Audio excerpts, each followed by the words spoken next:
Julgados e comentados. A jurisprudência sob a ótica do Ministério Público. Uma produção Ministério Público do Paraná.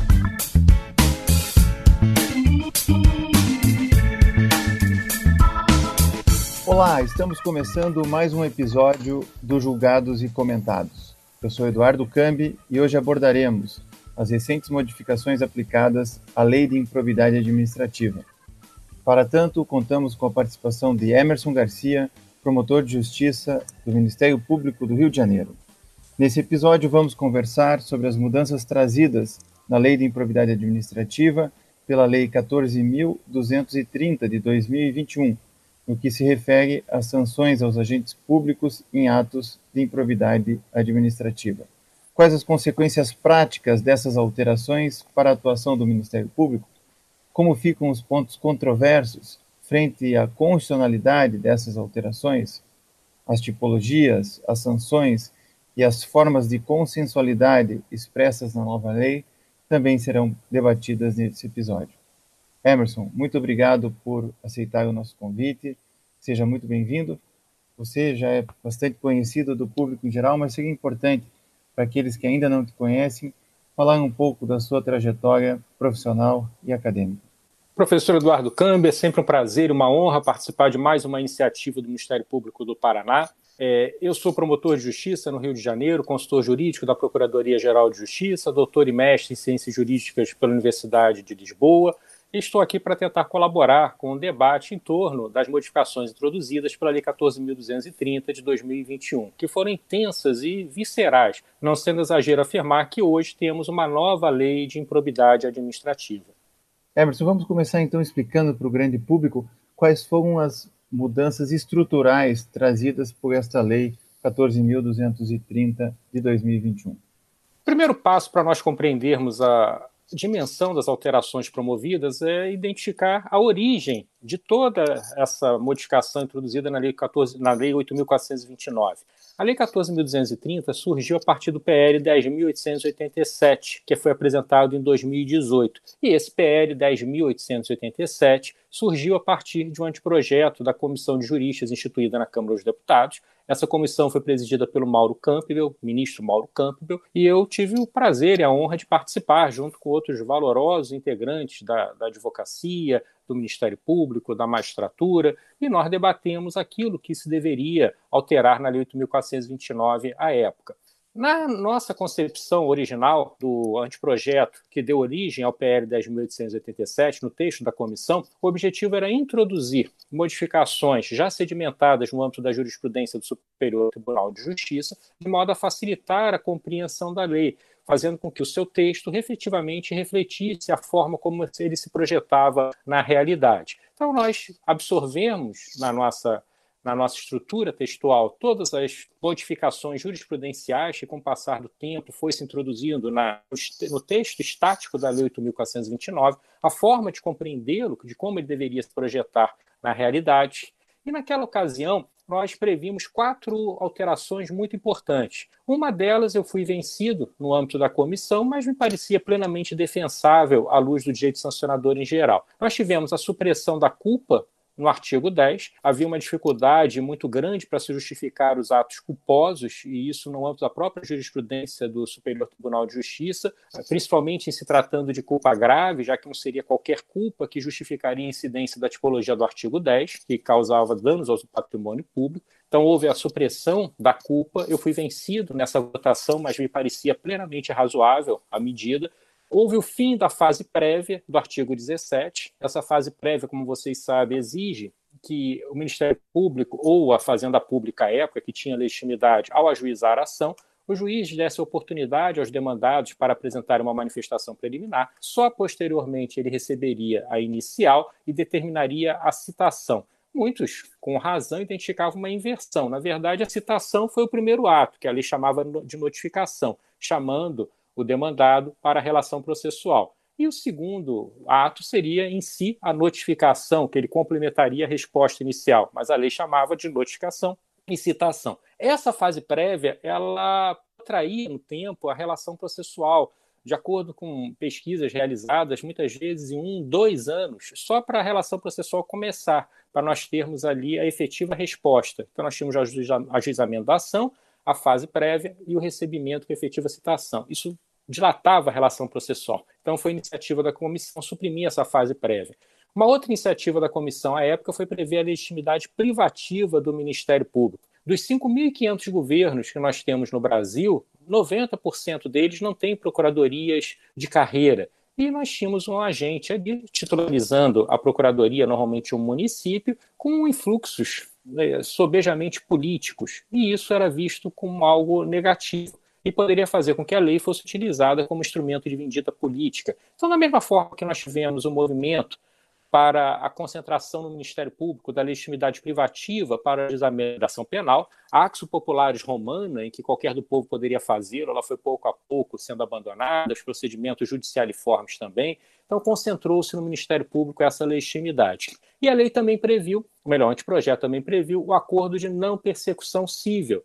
Esse acordo de não persecução cível surgiu a partir de uma proposta de minha autoria, teve inspiração no acordo de não persecução penal, que à época fora previsto na Resolução 181 do Conselho Nacional do Ministério Público, e antes mesmo da Lei 14.230, o pacote anticrime, ele já havia contemplado o acordo de não persecução cível, retirando a redação elaborada no âmbito da própria comissão. O artigo 17A da Lei 8.429, com a redação dada pelo pacote anticrime, ele foi vetado pelo presidente da República, sob o argumento de que não era compatível com o sistema a legitimidade privativa do Ministério Público para a celebração do acordo. O veto foi correto, porque a lei ela previa uma legitimidade disjuntiva e concorrente entre a Fazenda Pública e o Ministério Público, mas como eles pensaram um artigo em particular, que só tratava do acordo, esse preceito dizia que o acordo só poderia ser celebrado pelo Ministério Público. Então, essas perspectivas de alteração surgiram com o anteprojeto.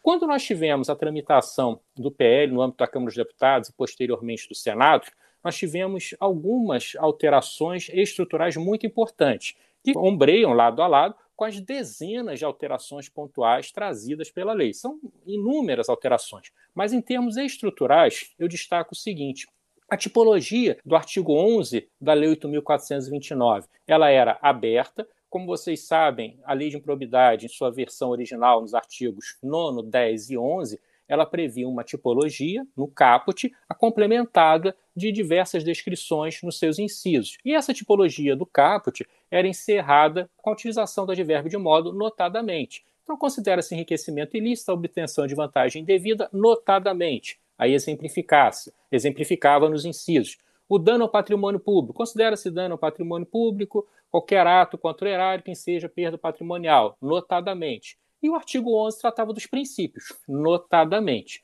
Então, nós tivemos a supressão desse notadamente e a previsão no artigo 11 da violação aos princípios regentes da atividade estatal em números clausos. Então, passamos a ter ali uma técnica diferente. Essa técnica, é importante frisar, já havia sido introduzida pelo artigo 10A, que foi inserido na Lei 8.429 pela Lei Complementar 157 e tratava de irregularidades na arrecadação de ISS.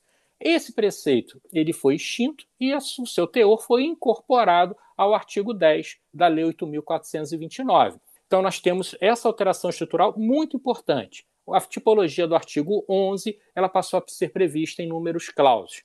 E uma outra alteração estrutural importantíssima diz respeito às sanções.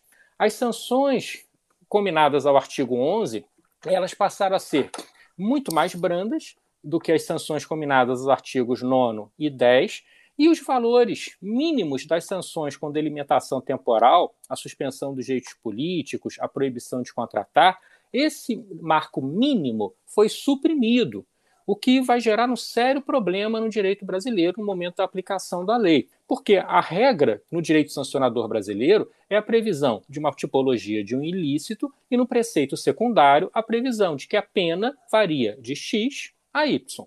Eles aumentaram o Y durante os debates legislativos, mas suprimiram o X. Então, a suspensão dos direitos políticos, por exemplo, ela foi ampliada para até 14 anos, nas hipóteses do artigo 9º, e até 12 anos, nas hipóteses do artigo 10. Só que não foram previstos valores mínimos. Então, o ônus argumentativo de um magistrado, no momento de aplicar essas sanções foi sobejamente ampliado. Ele vai ter que ter uma justificativa muito idônea a cada passo que ele der na restrição à esfera jurídica individual. E isso remonta à construção teórica do Bundesverfassungsgericht, o Tribunal Constitucional Federal Alemão, que denomina de teoria dos degraus, a Stufentheorie. Nós não podemos ascender a um degrau subsequente de restrição à esfera jurídica individual sem que tenhamos uma justificativa para isso. Essa justificativa deve estar presente em abstrato, na previsão do próprio comando normativo, e, com muito maior razão, deve estar prevista em concreto no momento em que o magistrado for fixar a sanção. Então, em termos estruturais, eu destaco estes pontos. Digo estruturais, mas nós temos N mudanças extremamente relevantes promovidas pela Lei 14.230.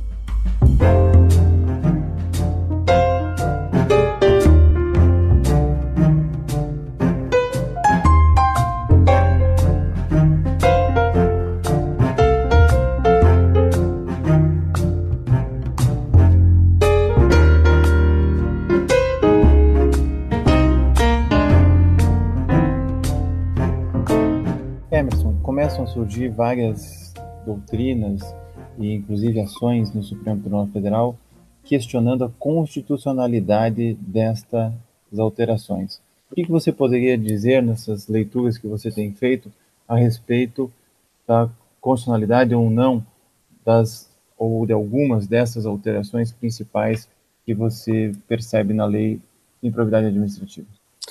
Esse questionamento ele é muito importante. E ao refletirmos sobre ele, o primeiro ponto que nós temos que ter em mente é o seguinte: em ambientes democráticos, o legislativo, democraticamente legitimado, ele tem liberdade de conformação para definir institutos e verificar aquilo que mais se ajusta ao ambiente social.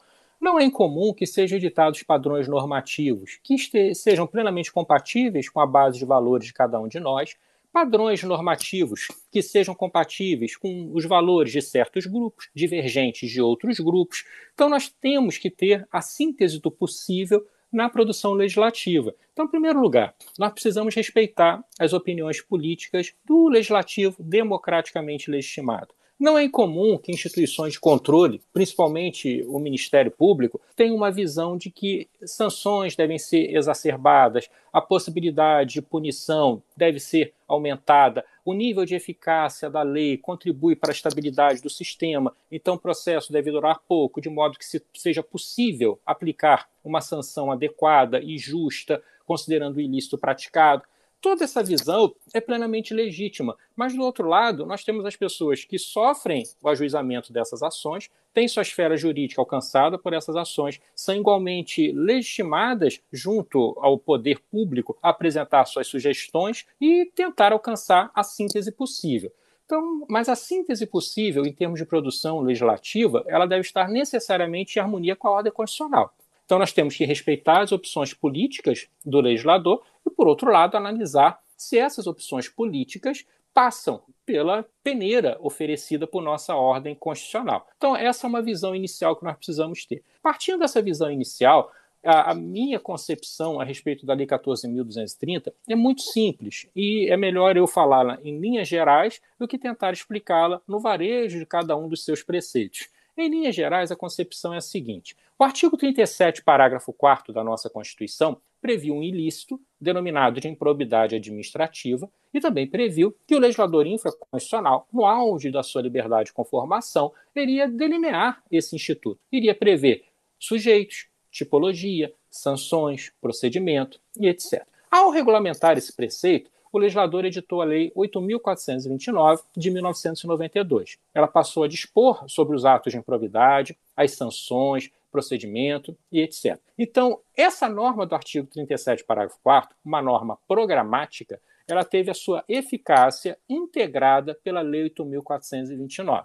Isso significa dizer que, se a Lei 8.429 for revogada, a norma que a revogar vai estar retirando a eficácia do artigo 37, parágrafo 4º da nossa Constituição, porque a eficácia dele foi integrada pela Lei 8.429. É o que, no âmbito dos direitos prestacionais, se denomina de vedação ao retrocesso social. A vedação ao retrocesso social nada mais é que a impossibilidade de se retirar a eficácia, de modo indireto, de um comando constitucional que foi regulamentado pela legislação infraconstitucional. Então, se a Lei 8.429, por exemplo, fosse revogada, a norma que a revogou seria inconstitucional por estar retirando a eficácia da lei do artigo 37, parágrafo 4º da nossa Constituição.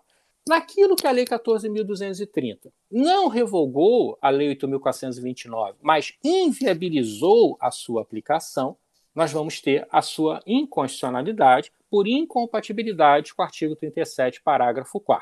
Então, vamos analisar um exemplo. Na realidade brasileira, nós temos aqui a impossibilidade de uma relação processual findar em 4 anos, é uma impossibilidade fática. Então, nós temos uma regra de prescrição intercorrente que foi introduzida pela Lei 14.230, dispondo que a relação processual deve findar em 4 anos. Não propriamente a relação processual, mas os marcos interruptivos ali para a prescrição intercorrente começam pelo ajuizamento da ação e depois ele só se interrompe a prescrição a partir de condenações. Então, se o Ministério Público tiver um revés em qualquer fase da relação processual, se houver uma absolvição em primeira instância, não há tempo hábil para reverter, porque a absolvição não interrompe a prescrição. Se houver uma absolvição no Tribunal de Justiça, no Tribunal Regional Federal, ela não interrompe a prescrição. Então, não há tempo hábil para reverter até o Superior Tribunal de Justiça. Então, esse tipo de previsão, ela parece retirar a possibilidade de se atribuir eficácia ao artigo 37, parágrafo 4º. Porque, apesar de ter sido estabelecido um prazo de prescricional de 4 anos, não foi estabelecida sequer a prioridade de tramitação. Então, não há prioridade de tramitação na Lei 8.429. Ela pode ficar na última prateleira e, mesmo assim, teremos a prescrição intercorrente. Então, comandos dessa natureza parecem, ao meu ver, que retiram a eficácia do artigo 37, parágrafo 4º, porque são incompatíveis com a nossa realidade. Eu não tenho conhecimento se em algum estado da federação, ou no plano federal, tenho certeza que não, mas eu não tenho conhecimento se algum estado da federação, entre o ajuizamento da ação e a sentença, transcorre menos de 4 anos em média. A média, pelo que eu tenho conhecimento, é muito superior a isso em todo o Brasil. Então, esse tipo de comando, ele retiraria a eficácia do artigo 37, parágrafo 4º. A retroação de normas da lei, principalmente sob a ótica prescricional, vai ser analisada pelo mesmo ângulo, retirando ou não a eficácia do artigo 37, parágrafo 4º. Paralelamente à retirada de eficácia do artigo 37, parágrafo 4º, nós podemos ter níveis menores de afronta ao artigo 37, parágrafo 4º. É o que a doutrina germânica de longa data denomina de proibição da insuficiência. Então, quando nós analisamos a ideia de proporcionalidade, princípio para aqueles que advogam a dicotomia entre regra e princípio, postulado normativo para aqueles que veem a proporcionalidade como uma exigência metódica da ordem jurídica, a proporcionalidade ela é analisada tanto na proibição do excesso, nós não podemos restringir a esfera jurídica alheia de forma demasiada, sem que isso seja necessário, como em relação à proibição da insuficiência. Nós não podemos proteger um bem jurídico de modo inferior àquilo que ele exige. Essa proibição da insuficiência, por exemplo, foi adotada também na Alemanha pelo Tribunal Constitucional Federal quando procuraram descriminalizar o aborto. Olha, isso é uma proibição uma afronta à proibição de insuficiência em razão da necessidade de se proteger o direito à vida. Então, nós não podemos aceitar isso. Então, quando nós formos analisar a Lei 14.230 em cada um dos seus preceitos, nós precisamos verificar se ela adotou, ou melhor, se ela afrontou a proporcionalidade na dimensão da proibição da insuficiência. De antemão, eu adianto que, na minha visão, a alteração do artigo 11, que estabeleceu números clausos para a tipologia, ela não é uma afronta à insuficiência. E por que não é? Houve uma opção legislativa legítima. Se vocês pararem para ver, a própria Lei 12.846, a Lei de Responsabilização das Pessoas Jurídicas, também denominada de Lei Anticorrupção, ela dispôs, em seu artigo 5º, sobre os atos lesivos à administração pública, considerando como tais aqueles enumerados nos 5 incisos do preceito. Então, ela previu uma tipologia em números clausos, ainda que tenha utilizado conceitos jurídicos indeterminados, assim considerados aqueles que exigem uma intensa atividade valorativa por parte do intérprete. Então, ao analisarmos a constitucionalidade da lei, e isso é uma visão bem singela do meu pensamento, nós temos que analisar se ela retirou a eficácia do artigo 37, parágrafo 4º, ou, mesmo mantendo essa eficácia, ela o fez de modo insuficiente. Ela ofereceu uma proteção insuficiente ao bem jurídico. A partir daí, nós temos como identificar se há ou não um potencial vício de inconstitucionalidade. Mas isso deve ser analisado sempre respeitando as opções políticas de um legislador democraticamente legitimado. Ainda que venhamos a divergir dessa ou daquela solução alvitrada pelo legislador, ele tem legitimidade democrática. A sua legitimidade democrática somente é contida pelos balizamentos estabelecidos em nossa ordem constitucional. Emerson, só para deixar claro, você deu um exemplo do numerus clausus aqui para dizer que não é inconstitucional. E em relação à prescrição intercorrente, você fez uma justificativa, mas não ficou claro. Você considera essa proteção insuficiente ou não?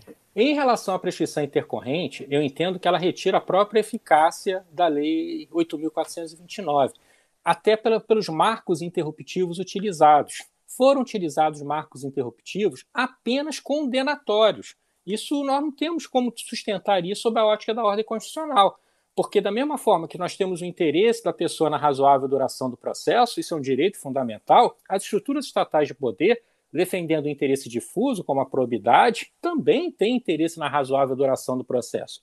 Então, aquele marco interruptivo apenas condenatório, para mim, caminha jusante da nossa ordem constitucional. Desestabiliza a relação processual, afronta qualquer referencial de isonomia e retira a eficácia do artigo 37, parágrafo 4º. A ideia da prescrição intercorrente é plenamente defensável, mas aquele prazo, ele infelizmente não é exequível. E isso precisa ser objeto de reflexão. Quem sabe o próprio Poder Legislativo venha refletir e verificar a conveniência de se ampliar esse prazo, estabelecer uma prioridade de tramitação, de modo a viabilizar a própria aplicação do Instituto da Improbidade Administrativa.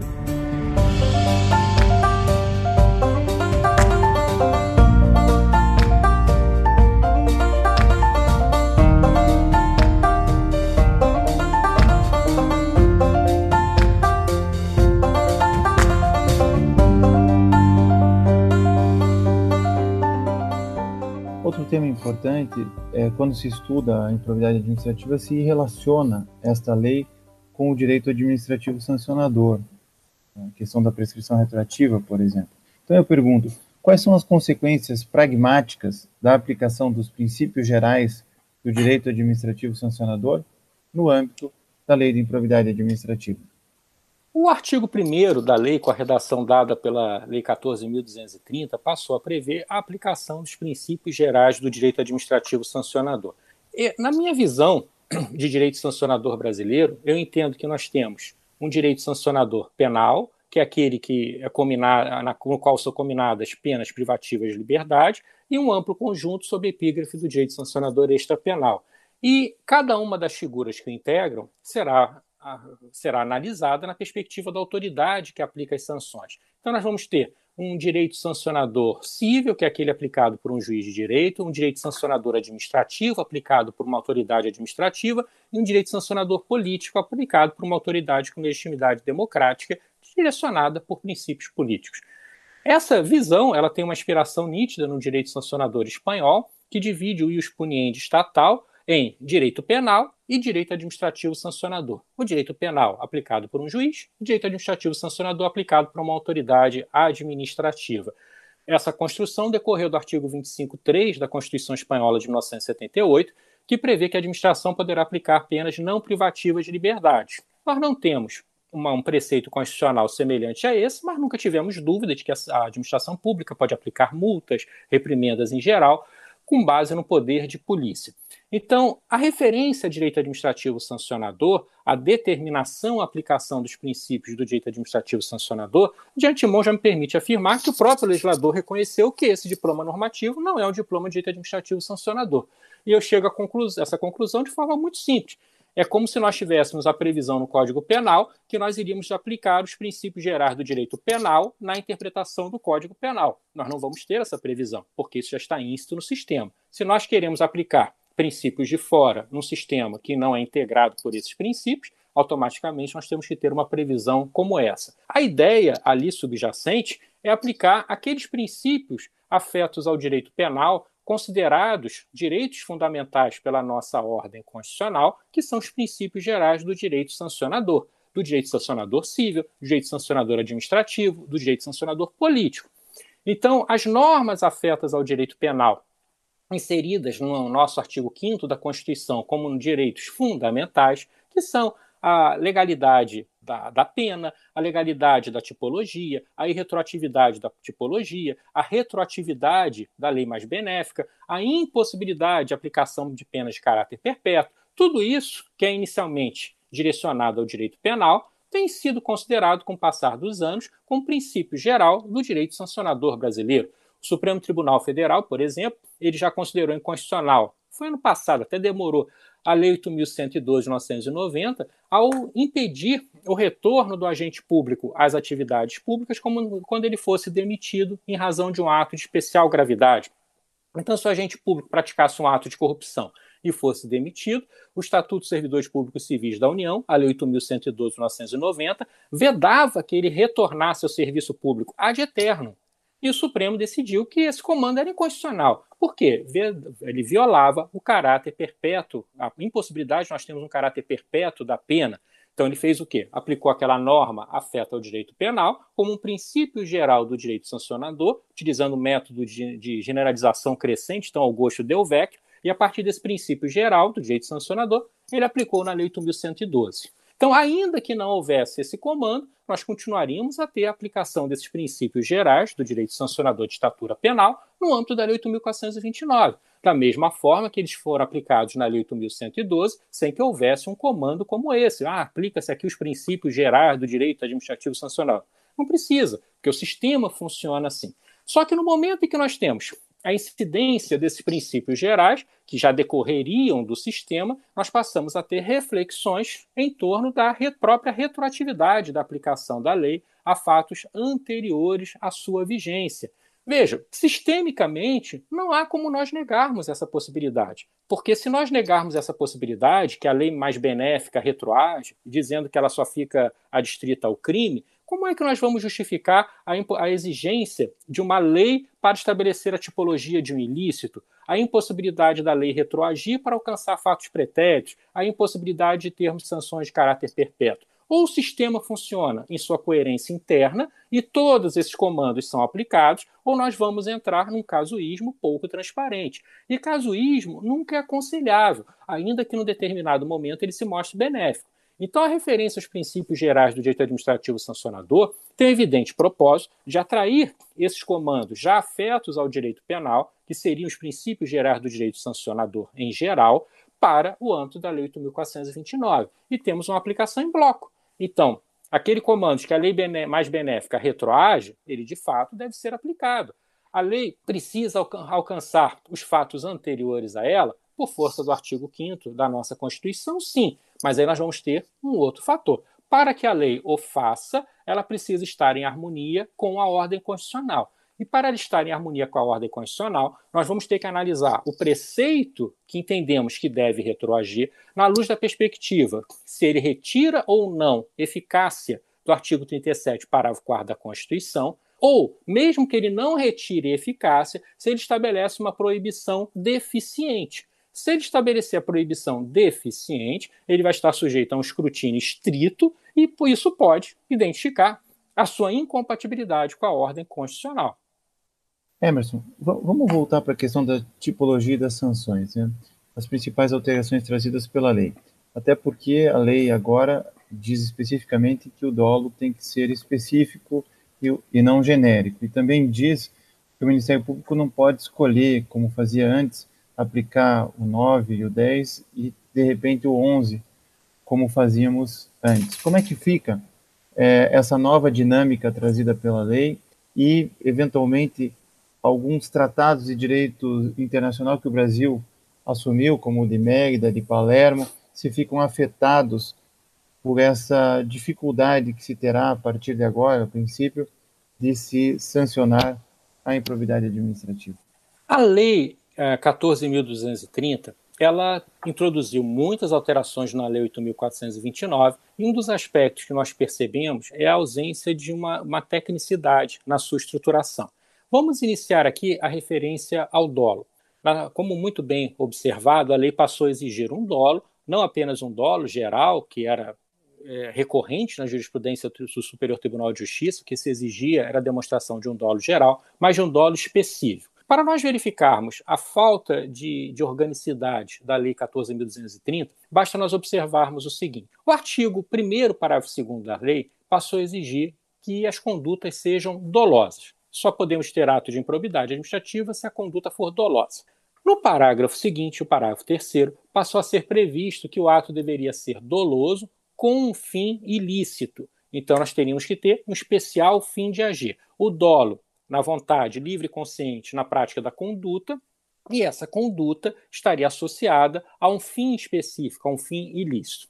Não bastasse isso, no artigo 11, parágrafos 1º e 2º, passou a ser previsto que a comprovação na conduta funcional do agente público do fim de obter proveito ou benefício indevido para si ou para outra pessoa ou entidade. Então, vejam, essa exigência, no parágrafo 2º do artigo 11, é aplicável a todos os atos de improbidade.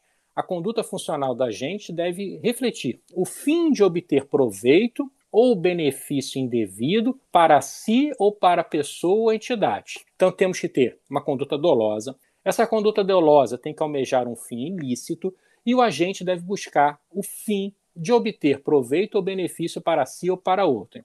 E a lei ainda avançou no artigo 17c sobre a mesma temática, artigo 17c, parágrafo 1º. A ilegalidade sem a presença de dolo que a qualifique não configura ato de improbidade. Essa fórmula, pelo teor das demais, seria plenamente dispensável. Então, o que nós percebemos foi uma intenção clara no âmbito dessa produção normativa, de se sedimentar um conceito, exige-se o dolo. Então, todas as condutas terão que ser dolosas. Paralelamente a isso, nós tivemos alterações na tipologia.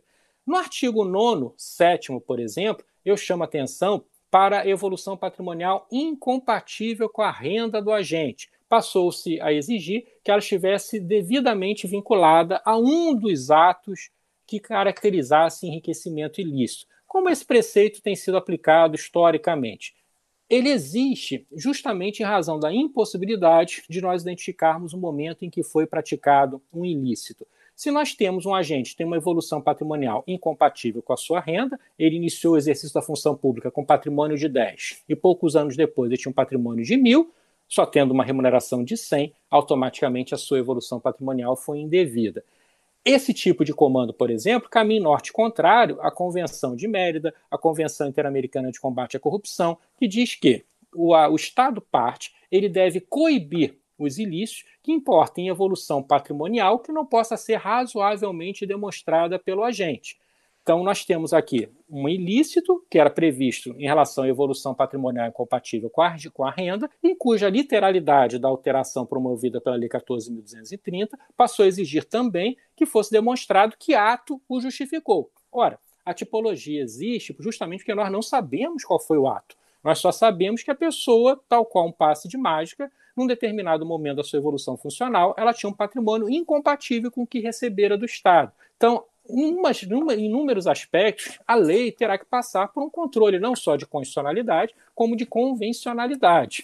No artigo 11, no momento em que se estabeleceu a tipologia fechada dos atos de improbidade, automaticamente se excluiu a possibilidade de um ato de tortura ser enquadrado na Lei 8.429, se excluiu a possibilidade de um assédio moral ser enquadrado na Lei 8.429, e aí nós vamos ter a visão de que ou isso afronta a insuficiência por inviabilizar a aplicação da lei de improbidade, ou o Supremo Tribunal Federal pode passar a entender que isso não afronta a insuficiência porque já seria tutelado por outros regimes de responsabilização, não exigindo também a incidência do regime da Lei 8.429. Tudo vai depender da forma como o tribunal vai visualizar o modo como essa lei vai se projetar na realidade. Se ele entender que ela deve alcançar as condutas gerais dos agentes públicos, ainda que não estejam associadas à concepção mais estrita de probidade, que é a honestidade no agir, ele pode ampliá-la e, a partir daí, visualizar a inconstitucionalidade das alterações que impediram a aplicação do artigo 11 nesses dois exemplos que eu mencionei, como assédio moral,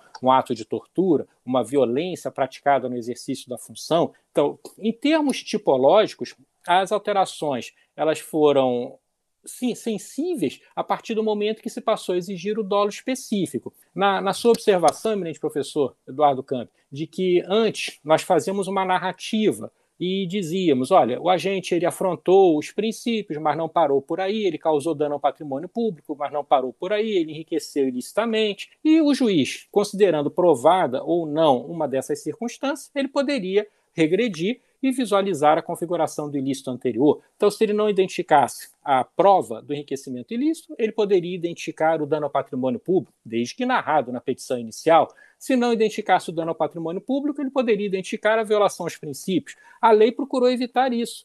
Ela procurou estabelecer uma obrigatoriedade do juiz estar vinculado àquela narrativa, aquele enquadramento, não apenas a narrativa, mas ao enquadramento tipológico previsto na petição inicial, o que também caminha em norte contrário àquilo que nós concebemos sobre direito sancionador.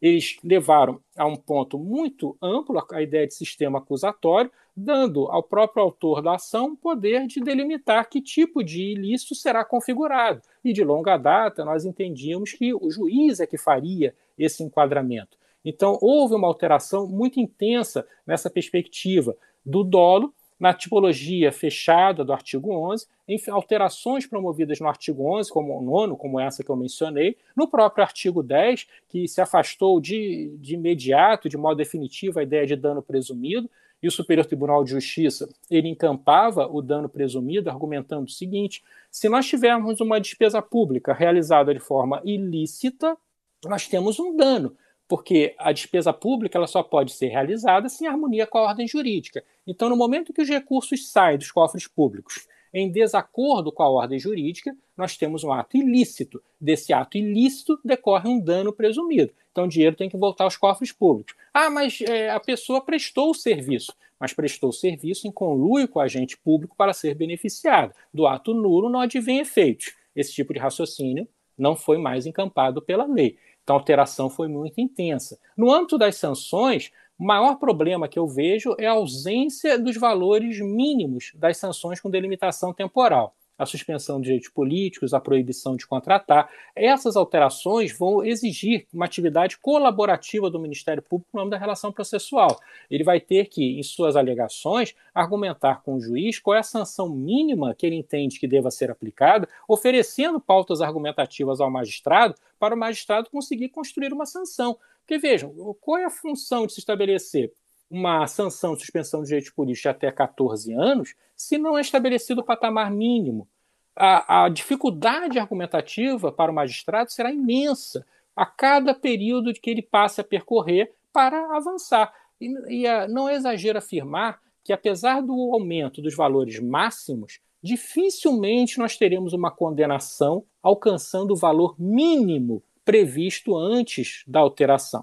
Dificilmente. Os valores mínimos eram 8 a 10 anos para enriquecimento ilícito, 5 a 8 anos para dano ao patrimônio público, 3 a 5 anos para violação aos princípios. Dificilmente o magistrado vai aplicar os valores mínimos previstos anteriormente, antes da alteração, porque ele não tem mais um alicerce, ele vai começar do zero. Quando ele começa do zero, a tendência é que ele chegue no mínimo e nem se aproxime do máximo. Então, as alterações, tanto em termos de tipologia como de sanções, foram muito intensas. Foram alterações que vão ter que exigir uma alteração do modus operandi do Ministério Público, modo de enxergar a lei, principalmente a partir do elemento subjetivo do agir, que agora é o dolo específico.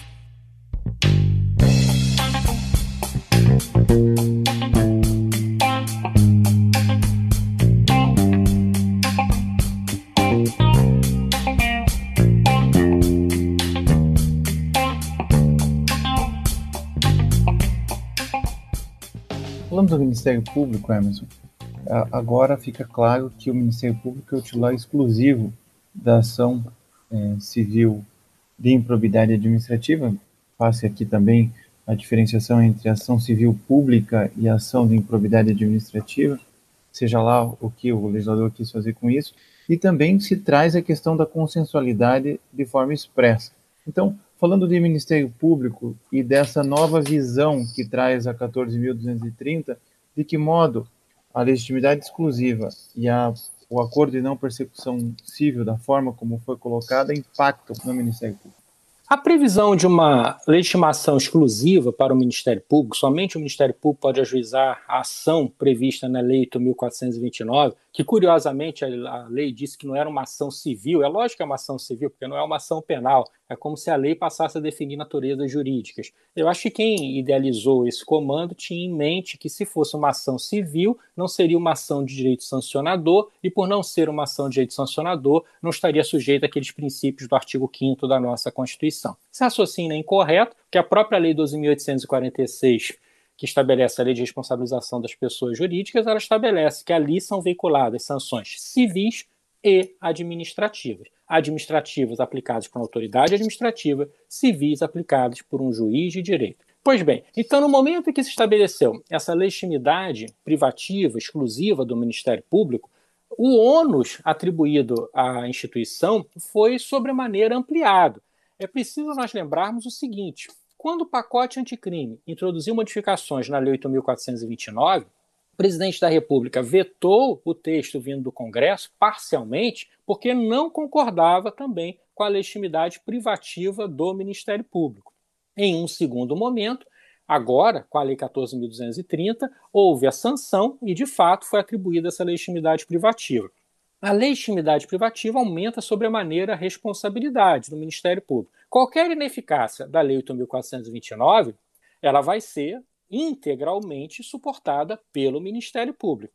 E daí a importância de nós compreendermos as modificações introduzidas e, acima de tudo, num determinado momento, o Supremo Tribunal Federal se posicionar sobre a sua compatibilidade ou não com a ordem constitucional. Porque se nós devemos respeitar, isso é essencial a um regime democrático, as opções políticas do legislador, nós precisamos sempre avaliar a forma como essas opções políticas foram operacionalizadas e se elas inviabilizam ou não a própria coibição à improbidade administrativa. O ônus da instituição do Ministério Público aumentou sobremaneira. Então agora nós temos que ter em mente que qualquer ineficácia da Lei 8.429 será única e exclusivamente arcada pelo Ministério Público. Uma forma de evitar a ineficácia da lei seria estimular a consensualidade. Mas a consensualidade ela tende a ser procurada por aqueles que podem ser potencialmente acusados pelos ilícitos da Lei 8.429, na medida em que eles têm a percepção de que há maior chance de eficácia da lei sob a ótica jurídica e maior chance de eficácia social, também denominada de efetividade. Se eles percebem que essa efetividade pode surgir, tendencialmente eles vão procurar o Ministério Público ou vão aceitar propostas de acordo. Se a lei ela foi estruturada de uma forma a dificultar ao máximo a sua efetividade, a tendência é que o efeito prático da consensualidade seja reduzido, porque não haverá interesse em consenso se a pessoa pode obter resultados melhores com a frustração da relação processual.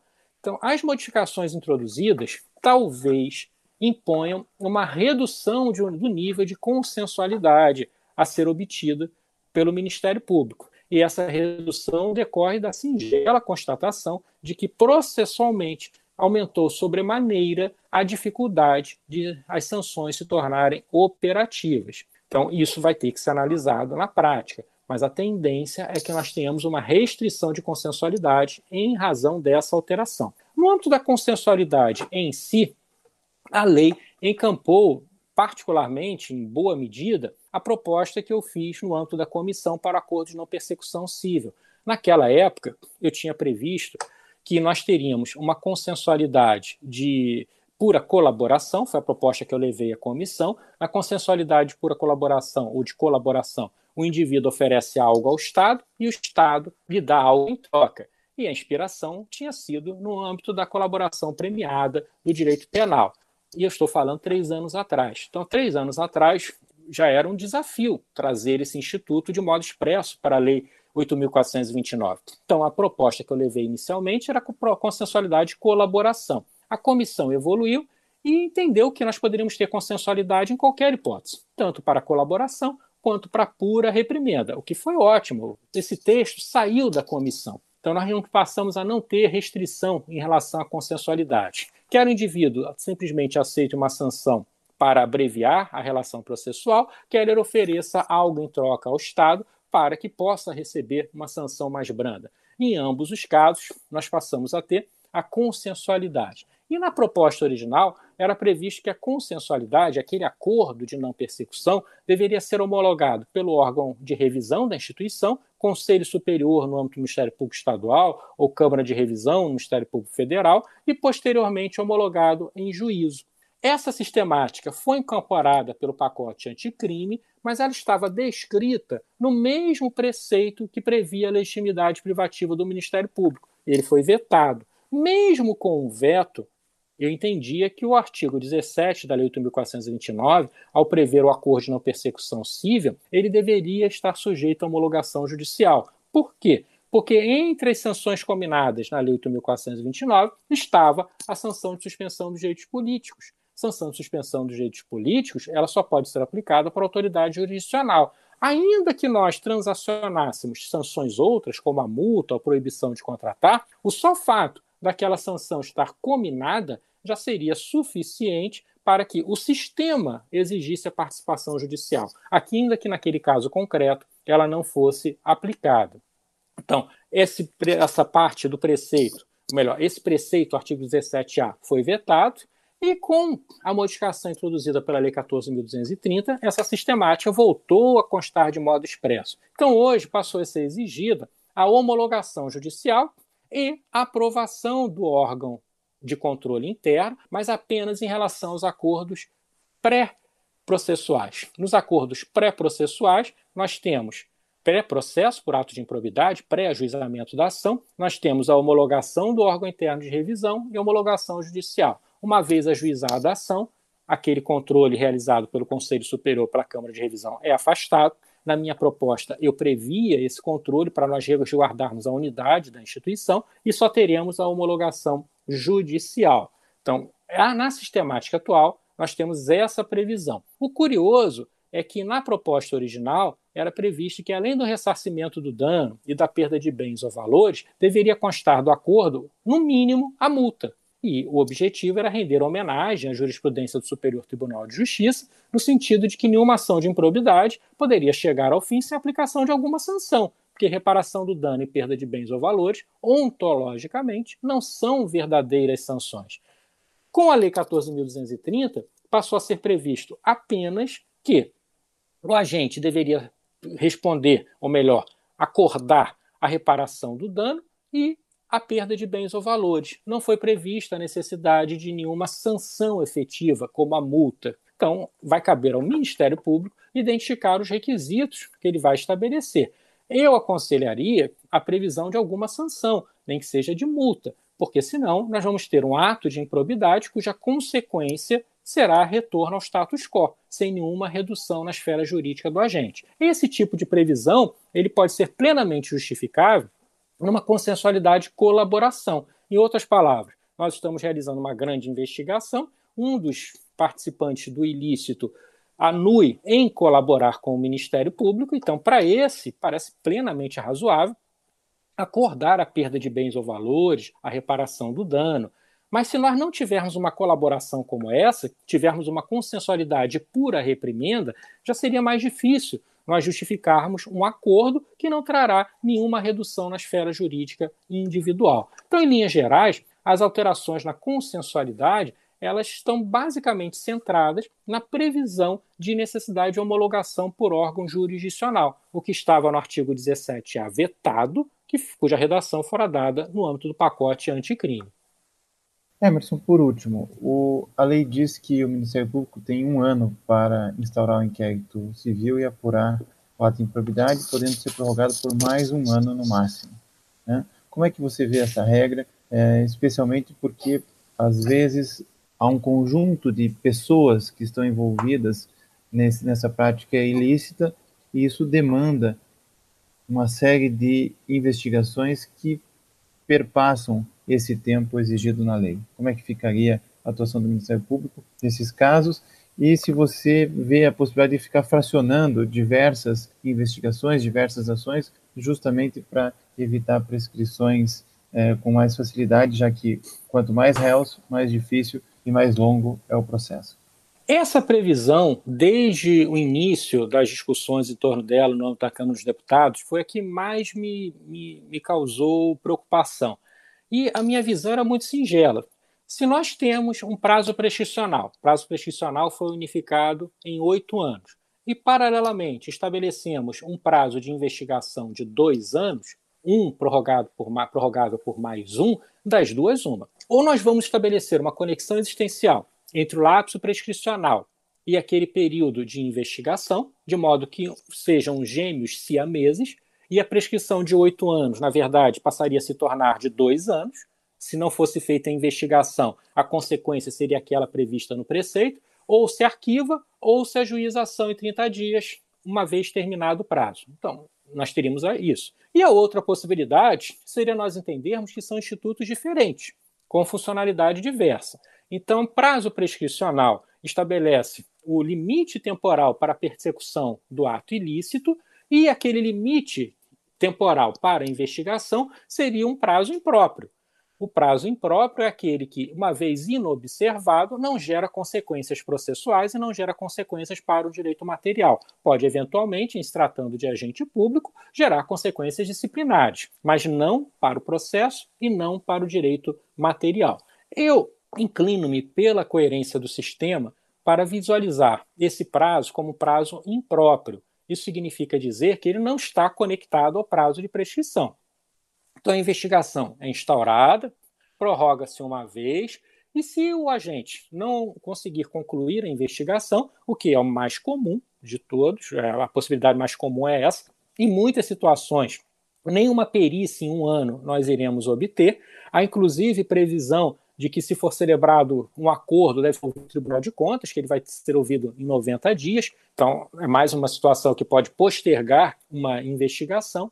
Se nós não entendermos dessa maneira, nós teríamos frustrada a possibilidade de aplicação da Lei 8.429. Nós vamos ter um sentido útil e um sentido absurdo. Devemos optar sempre pelo sentido útil. Então, o prazo de investigação ali, para mim, é um prazo impróprio. Esse prazo impróprio, uma vez inobservado, pode acarretar consequências disciplinares, não consequências sob o prisma da prescrição propriamente dita, e vale dizer que mesmo no processo penal que trabalha com prazos peremptórios, a inobservância do prazo para a conclusão de uma investigação, de um inquérito policial, jamais foi vista como obstativa do juizamento da ação penal. Apenas se tivéssemos a situação de um réu preso, mas esse réu seria solto por excesso de prazo, caso o inquérito não fosse concluído naquele prazo. Mas, fora disso, sempre foi compreendido como prazo impróprio. O mesmo raciocínio que nós adotamos há 80 anos no âmbito do processo penal, nós vamos adotar aqui no âmbito da improbidade administrativa. Então, é um prazo impróprio. Em relação à segmentação, é possível segmentá-las? Sim, podemos até segmentá-las, podemos ter várias investigações, mas nós não vamos afastar a constatação de que podemos estar perante situações conexas, em que haja uma íntima ligação entre todas. E isso pode gerar até uma situação de se perquirir da má-fé do Ministério Público no momento ali de investigar, tendo várias frentes de investigação, mas isso tem que ser analisado caso a caso. É possível termos uma segmentação dos inquéritos conforme a peculiaridade do objeto? Pode ser que tenhamos uma justificativa pela natureza dos fatos, pelo número de envolvidos. Isso é próprio até do processo judicial. Muitas vezes, apesar de termos a conexão, ocorre essa segmentação para tornar viável a apuração do ilícito. Mas precisamos sempre fundamentar, demonstrar, para evitar que essa pecha de má-fé venha a nos ser atribuída.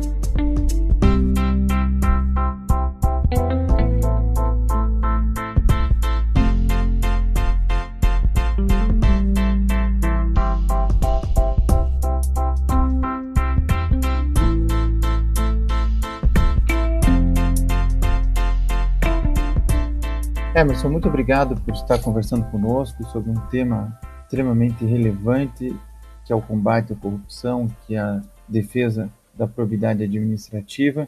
Você é sempre muito bem-vindo aqui no Julgados e Comentados. Olha, foi um grande prazer, desejo longa vida aos Julgados e Comentados, um programa que presta relevante serviço à população brasileira, capitaneado pelo nosso professor Eduardo Cambi. Pode contar comigo, é sempre um prazer e uma honra. Não se esqueça de curtir ou se inscrever em nossas redes sociais e assinar nosso podcast no aplicativo de sua preferência. Você também pode participar da elaboração dos Julgados e Comentados. Para sugerir um tema, encaminhar dúvidas ou comentários, envie para a gente no e-mail julgadosecomentados@mppr.mp.br ou pelas nossas redes sociais. Muito obrigado e até a próxima. Uma produção Ministério Público do Paraná.